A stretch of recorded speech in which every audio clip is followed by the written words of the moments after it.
When we touch a partner, it's usually, that's a buddy kind of touch. That's when I just kind of plop my hand on my shoulder and pat it. Maybe if I'm stroking a cheek very, very delicately, as I'm doing right now, it's a grandparent touch. It's how do I look at this beautiful child in my arms or sitting next to me on the porch and touch them delicately.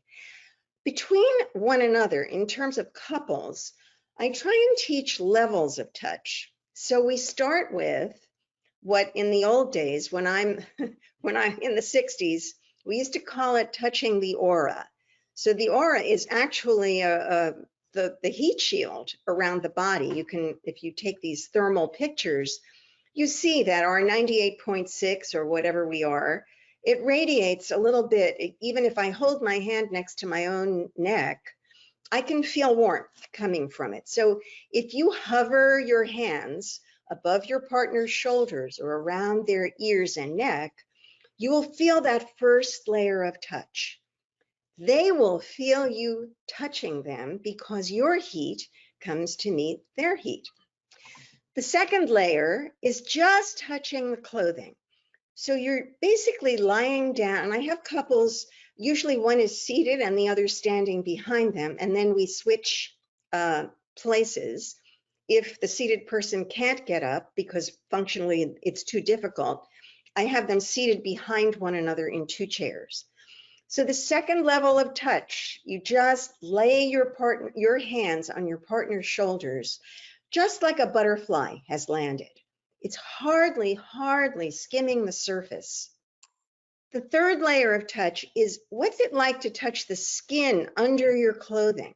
So without taking any clothing off, what we do is simply consolidate what's going on in your palm, in your fingertips.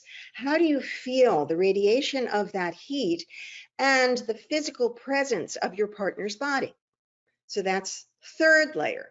The fourth layer is the muscle underneath the skin. And that we have to get in a little bit deeper. So we have to use our own muscles, again, in our fingertips. Fingertips in the animal world, if you think about like the pods on the side, on the caterpillar, that's how he walks, that's how he perambulates. We have to do that by making our muscle in our hands and palm connect to the muscle in our partner's back or neck. Just moving in, not taking it in and out and tapping, but really staying there and feeling. And then the fifth layer of touch is the bone underneath the skin, underneath the muscles. In order to do that, we really have to get a good grip.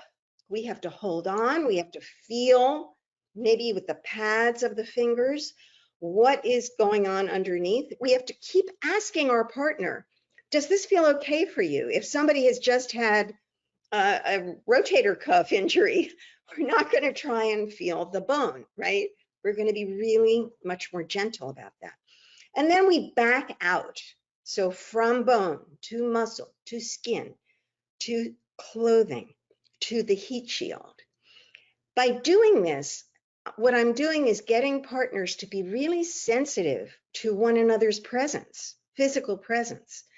They're not talking, they're not looking at each other at this point, but they're really using their sense of touch as the fifth sense that it is.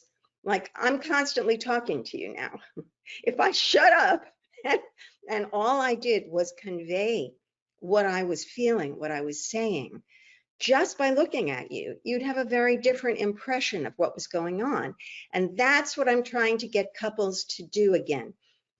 Beginner's mind about what touch is.